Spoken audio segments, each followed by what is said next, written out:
All right, ready to dive into the story of Walmart. Always. From a single discount store to a global empire, it's wild. It really is. And, you're in the right spot to unpack just how the Waltons did it. Talk about pushing the boundaries of business. Absolutely. We always hear about those overnight successes. Right. But Walmart, decades of work, calculated risks, real vision, they understood where the consumer was going. Okay, so rewind it way back. The 1930s. The Depression. Yeah, full swing. We've got these two young brothers in Oklahoma, Sam and Bud Walton. Talk about a crash course in resourcefulness. This is it. The roots of that cost-conscious culture, it's all connected. Think about it. Sam's delivering papers, Bud's a lifeguard. Not just any summer jobs, right? Formative. The value of a hard-earned dollar. Instilled early on. Like, their childhood was basically a masterclass in lean operations.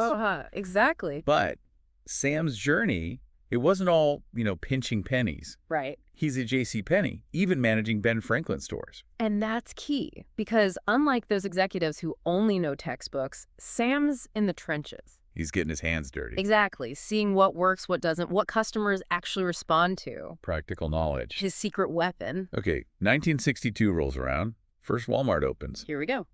But hold on, this isn't Times Square. We're talking Rogers, Arkansas. Not exactly a bustling metropolis, you're right. So what gives? Genius. Think about it. Back then, it was all about the big city department stores. Right. They ruled retail. Sam, he saw what others didn't. Smaller towns. Hungry for value, for convenience, minimized competition, tapped into an underserved market. Brilliant. And that's where everyday low prices enters the scene. Not just a slogan. Right. This is a whole different game. Absolutely. At the time, everyone else is doing sales, promotions. Yeah. Peaks and valleys. Exactly. Artificial. Walmart flips the script. Consistent low prices, everyday stuff, high volume, slim margins. So it's about efficiency, yeah, but also knowing what matters to customers. 100%. Consistent affordability. Especially in those smaller towns, every dollar mattered. This wasn't just selling products, this was building trust. Through pricing, they were transparent, value-driven. Last time we left off with everyday low prices. Right. Totally radical then. Yeah, shook things up. But with Walmart, it's more than just being affordable. They were way ahead of the curve. Oh, yeah. And a lot of that, I think, comes down to how they use technology, like revolutionized retail. Exactly. This is key. Competitors. Still using pen and paper, tracking inventory. Gosh, can you imagine? Walmart, computer systems. Yeah. Early adoption. And it wasn't just about, being efficient. Well, it's just strategic. 100%. Real-time inventory, optimized supply chain. And that all leads to... those low prices they could offer consistently. Like having a crystal ball, knowing exactly what people needed, where and when. Powerful. But they didn't stay in Arkansas, did they? Nope. Jim Walton, Sam's son, takes the reins. Global expansion. Massive. Wow. Okay. So take this small-town American model. Suddenly it's got to work across the world. Different cultures, different shoppers. A huge undertaking. Sounds like a recipe for disaster. It had its moments. They quickly learned one size fits all. Not gonna fly. Have to adapt. Oh, for sure. Local products, respecting local customs, even partnering with existing businesses. Smart. So core principles, yeah, but with flexibility, meet those different markets where they were. So adaptable, tech-savvy, efficient. No wonder they became this global powerhouse. It's quite a story. And speaking of, we've got to talk about the Waltons themselves. We started with those two brothers working hard back in the Depression. Humble beginnings, right? Now, it's an empire, and their wealth. Almost impossible to grasp. One of the wealthiest families globally. And it's tied to Walmart stock, mostly their fortunes, directly linked to how the company does. Fascinating. And we see this with, Jim Walton. He's the one who drove that global expansion, right? Navigated those waters for sure today. We're talking tens of billions, his net worth. Reflects that massive success. No kidding. But when you have that kind of wealth... it raises some questions, no doubt. So we're back. And I don't know about you, but my head is still spinning a little from those numbers we were talking about. It's a lot to take in for sure. It really is. Because we left off talking about the Waltons, right? Yeah. And the incredible wealth they've built alongside Walmart.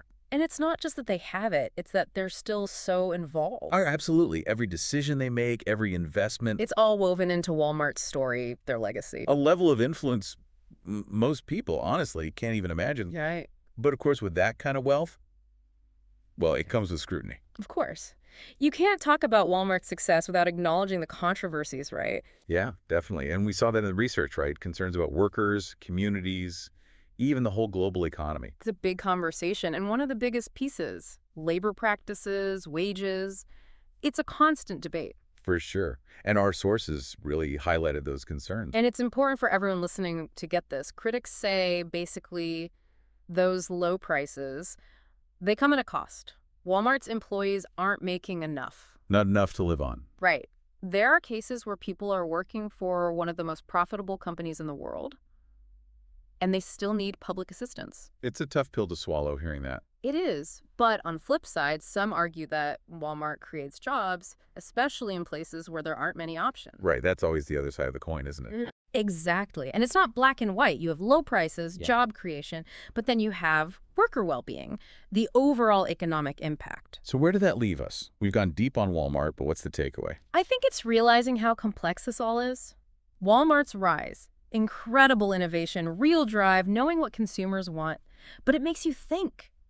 Corporate responsibility, power, the role of businesses in society. It's a success story, no doubt, but it's one that makes you stop and think. And I think as consumers, every time we're in a store making those choices, it's good to remember what's behind it, the choices, the consequences. It all connects, doesn't it? This isn't just the Walton family, you know? Walmart's story reflects something much bigger, how business, consumers, the world itself, how it's all connected. It really makes you think.